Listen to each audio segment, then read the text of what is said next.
Hello everyone and welcome. If there was one vampire that was most likely the complete opposite of LeStat De Lioncourt, then it had to be his fledgling Louis de Pointe Du Lac. The vampire who retained his humanity, Louis struggles to accept the creature he had become, but made the choice to do so as his human life had become so unbearable. Louis has a very unique and interesting story, and he tells it to the young reporter Daniel Molloy, who then turns it into a publication entitled Interview with the Vampire. In today's video, I'm going to cover Louis' life with complete reference to the book, so if you've only ever seen the movie, then you'll notice some changes from the get-go. I completely reread interview for this video, which took 4 full days from morning to night to finish, so if you like this video and it's good enough for you, then please be sure to give it a like. I will also make a second follow-up video on Louis' life after interview if this video goes down well with you all. With that being said, please enjoy the life of Louis de Pointe Du Lac. Welcome back everyone, and thank you for the support. Louis is such an interesting character from the Chronicles, as he's basically gone through such heavy development throughout his journey. I like to define his character as 3 different versions, or just 3 Louis. The before, the after, and then the after Claudia. 3 stages in his life that could not have been more different, but we will get to that a little later on, and I'll explain to you all what I mean. So, Louis was born in 1766 to a Roman Catholic family who emigrated to America when he was young and settled just outside New Orleans in a plantation known as Pointe Du Lac, hence his surname. He was a handsome young man, and his looks were quite apparent from a young age. He took over the running of the family plantation after his father had passed away, and he ran it quite well, making it largely profitable as the indigo plant was highly sought after for its colour dyeing properties. He also provided for his mother, his sister, and his younger brother Paul, who was devoutly religious from quite a young age. As Paul became older, it seemed as if his beliefs in God became somewhat obsessive, and Louis actually built him an oratory for prayer and solitude, wanting to keep his brother's somewhat outlandish practices out of sight. This only made things more distressing as Paul began to spend the majority of his time in the oratory in prayer, which led Louis to believe that priesthood truly was the way for his brother to go, judging from the sheer commitment to his faith. Despite this, Paul appeared peaceful and was always there to lend an ear to Louis, who complained about his struggle to manage the slaves, or how he didn't trust the overseer, and his brother appeared sympathetic and understanding, which did put Louis at ease, as it reminded him Paul was still there. He had put Paul's devotion down to being perhaps too overzealous, especially being a boy in his teens. That was until he noticed that his religious self-disciplinary actions began to become extremely alarming. Louis had once witnessed Paul remain on his knees with his arms outstretched for long past an hour, despite the physical discomfort it would have caused him. One day Paul came to Louis and claimed to be seeing visions of the Virgin Mary and Saint Dominic, who were telling him to sell the plantation and move to France. Of course, Paul owned no part of the property, but demanded Louis sell it and devoted the money from the sale to the church. When Louis outright refused, Paul became incensed.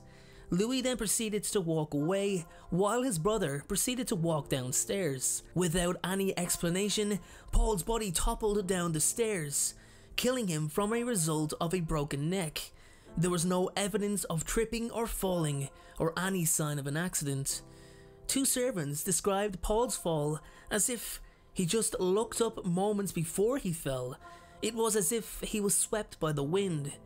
It was as if Paul knew what was happening.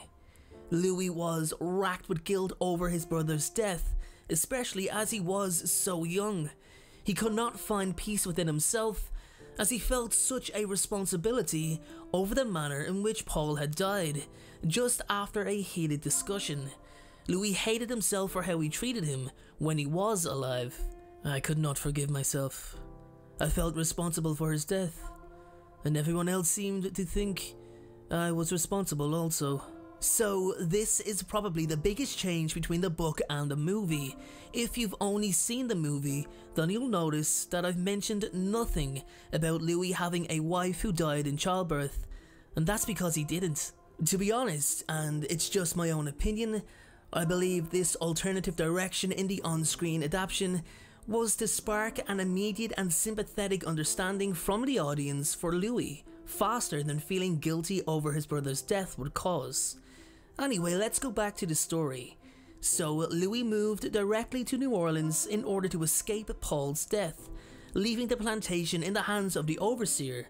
But no matter how hard he tried to move on, there was nothing he could do to help him cope. I could think of nothing but his body rotting in the ground. It began to consume Louis to the point of total emptiness. He longs for death, but lacks the conviction to do it himself. He purposely placed himself in danger. He walked into taverns and drank himself beyond reason. He got into numerous fights. He strolled down alleyways alone, hoping to be attacked. He no longer valued life. He wanted to die.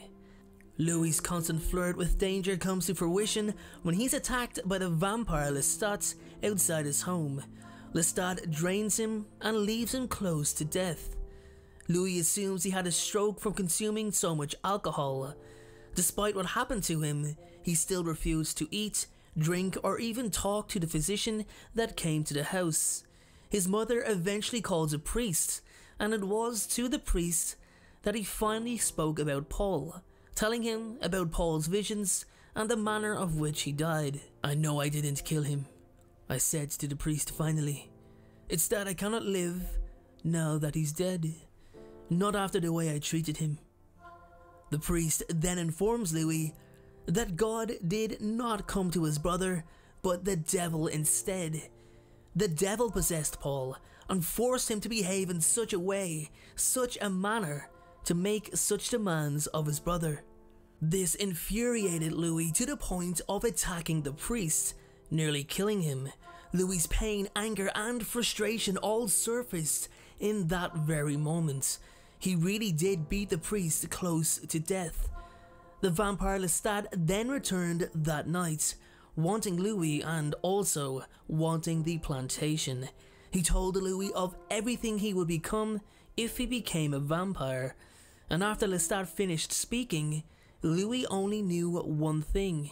He wanted what LeStat had offered. It was then that Louis witnessed his last sunset. LeStat had informed him that there was several acts needed in order for Louis to be able to accept his change, the first of which was watching a human life being taken. He looked on as LeStat killed the plantation's overseer, but in no way did Louis enjoy it, despite having had little regard for his own life. He did, however, experience a thrill when getting rid of the body, something he put down to the overall experience of being so intrigued by LeStat's presence and personality. Louis describes it best as the vampire having an enchantment over him. Then he began his transition into a vampire. Louis says his physical transition into a vampire was indescribable, the way one would try to describe sex for the first time to someone who has never had it. He does, however, go into detail on what he went through in order to transition. Willpower played a huge part in whether Louis actually survived it or not. He mentions that when he was drained to the point of death, it was his will to survive that saw him hold on long enough for LeStat to give him enough of his vampire blood. He was paralyzed. He was speechless. And LeStat hurried Louis to drink enough before it was too late. He hurried Louis several times. Louis then goes on to describe what it was like feeding for the first time as he tasted LeStat's vampire blood.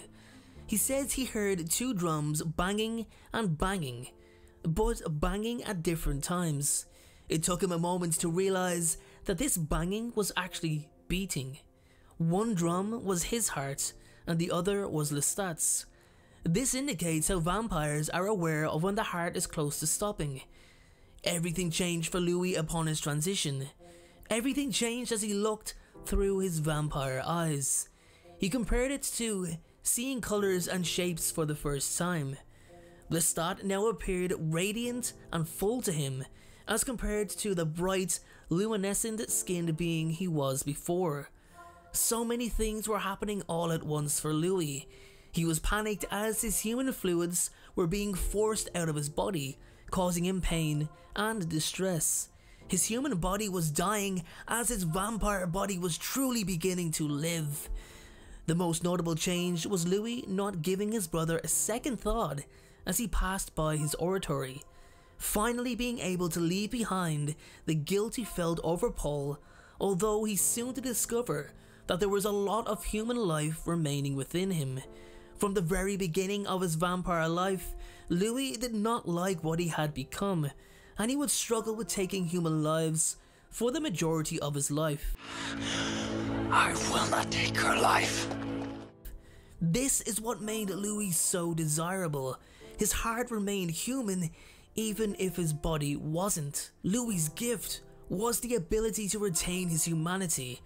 However, something that Louis could not understand was why he was so fixated on LeStat as a human, as he felt nothing for the vampire after his transition.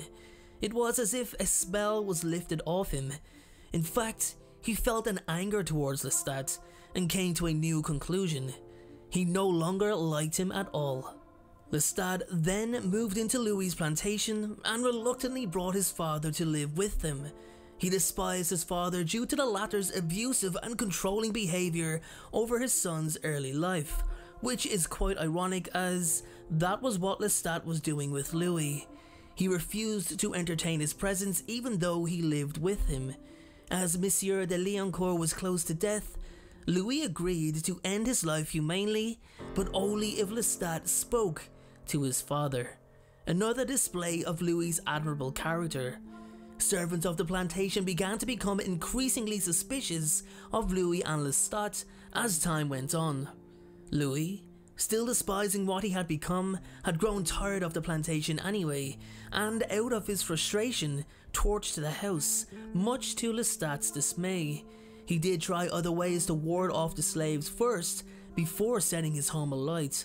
He thought that giving the slaves more power and responsibility around the plantation, on the condition that he and Lestat were given absolute privacy, would be without complication.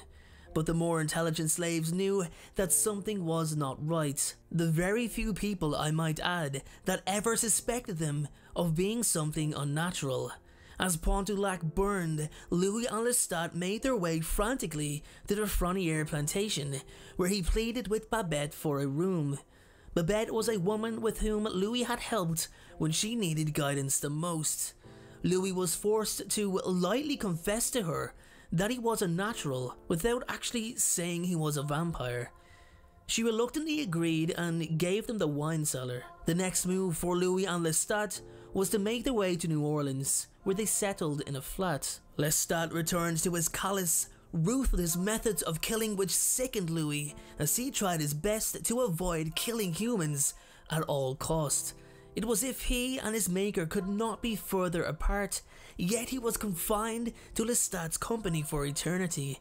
He knew Lestat would rather kill him than release him from his companionship. Louis refused to embrace his vampiric nature, despite Lestat's encouragement. He mocked Louis for his love of human life. Any chance of Louis even possibly deserting him was immediately halted when a little girl named Claudia came into their lives. Just 5 years old, Lestat actually brought her to Louis from a hospital for children suffering from the plague after Louis had seen her the night before.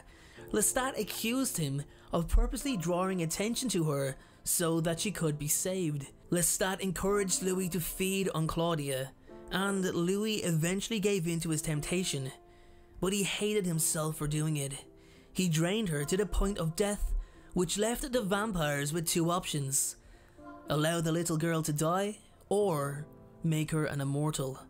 Louis could not bear her death on his conscience, and Lestat changed her. I mentioned earlier that Louis's enchantment with Lestat disappeared when he transitioned.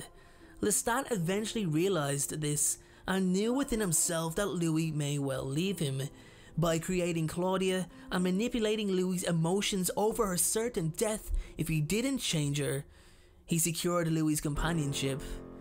Claudia kept things between Louis and LeStat at bay. It allowed Louis to spend time away from LeStat and vice versa.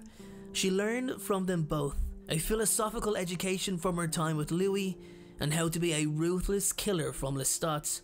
That's what she was, for despite Claudia's size, she was a huntress who loved creating different scenarios to hunt her prey. For 65 years, Claudia, Louis and LeStat were a family and lived in relative peace. However, as Claudia's mind matured, her body did not. Trapped in the body of a 5-year-old girl, Claudia grew a deep, dark resentment for what she was, and for the one who made her. Claudia desperately wanted to have a woman's body, so much that she was willing to go to any lengths to achieve it. I'll talk more about that when I cover Claudia's life in a video coming soon. She despised LeStat for what he had done to her, but also scorned Louis for the role he played as well, as he took away her human life.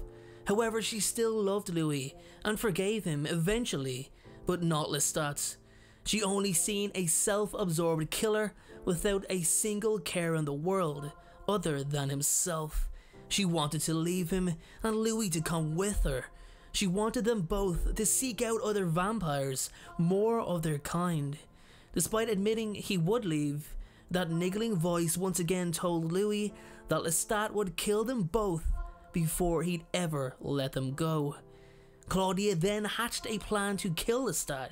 She tricked him into drinking dead children's blood before revealing the kitchen knife she had hidden and slashed his throat.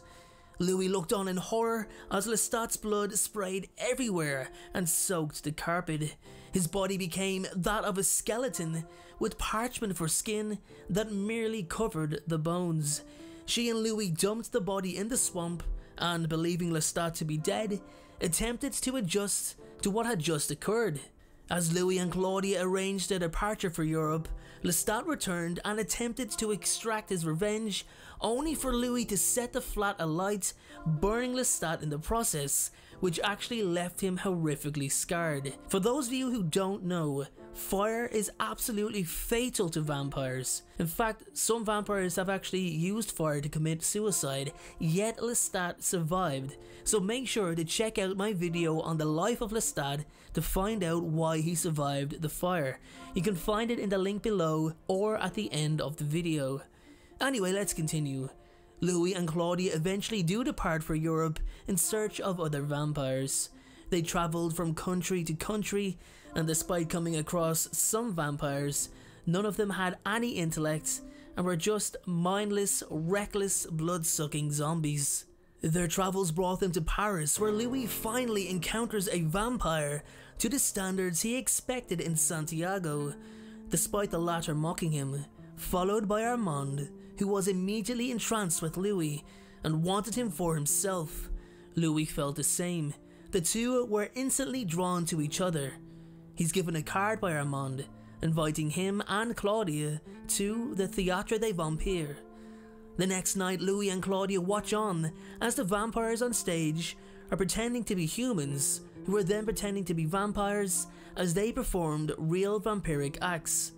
They are then introduced to Armand properly, and the attending vampires are immediately drawn to Claudia. They do not permit immortal children to live, and according to a later testament from Armand, he says her days were numbered the second she made herself visible to the coven. Claudia knows Louis wants to leave her so he can be with Armand, which results in Louis making his first ever fledgling to take care of her, Madeleine the dollmaker. Unbeknownst to Louis, LeStat goes to Armand to strike a deal in order to get his revenge for the attempt made on his life by Claudia and Louis. In exchange for Armand's healing blood and the return of Louis to him, LeStat must openly admit that Claudia was the one who tried to kill him. What the movie doesn't show is that LeStat is actually waiting in the theatre with the vampires when Claudia, Madeleine and Louis are all captured. Armand is nowhere to be seen, as Santiago doesn't honour the deal with LeStat and imprisons Louis in an iron coffin, which infuriates the vampire. Claudia and Madeleine are sentenced to death by sunlight. Pretty harsh on Madeleine, as she's just transitioned into a vampire and basically done nothing wrong. An unfortunate victim of circumstance. After Louis was released from his iron prison, he approached the holding cell that Claudia and Madeleine were in and looked on in horror and disbelief as his beloved Claudia's flesh was now ash. Her clothes remained that of silk and her hair was as it has always been. Louis's heartache immediately turns to fury as he hatches a plan to exact his revenge on the vampires of the theatre. He had roughly 15 minutes to execute this plan before daylight took over, and he would be trapped inside too. He poured kerosene everywhere, all over the place, all over the coffins, before setting the whole theatre on fire. Even if the vampires escaped, they had nowhere to go. Flee the theatre and they are faced with daylight. A well thought out plan. He was confronted by Santiago during the burning and he decapitated him with a sieve before kicking his head away into the fire and escaped in Armand's carriage. The last of Louis's humanity left him the day Claudia died, and it was a death he never truly got over. He leaves Paris with Armand and they travel together for some time. However, Armand realizes that Claudia's death robbed Louis of his hold on humanity, which is what made Louis so unique and so desirable. Knowing he will never get the Louis he wants, he leaves him, but not before ensuring that Louis has everything he needs to survive. Deep down, Louis always knew that Armand could have prevented Claudia's death if he wanted to, despite him saying it was out of his hands. Louis reflects back on the weak, passive vampire he had been. He blames his attachment to his humanity for never having the courage to take a stand when he needed to do so. Claudia should have never been made a vampire. He knew it was wrong, but done nothing. When she killed LeStat, he knew it was wrong, but done nothing. Making Madeleine a vampire and allowing her to succumb to such a fate was wrong, yet he done nothing. Well, he could not do much in his iron coffin, but we get the point he's trying to make.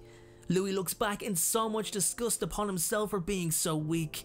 He finally gives himself over to his grief and begins a new chapter in his life. By now you'll most likely have realized what I mean when I said there was 3 different versions of Louis.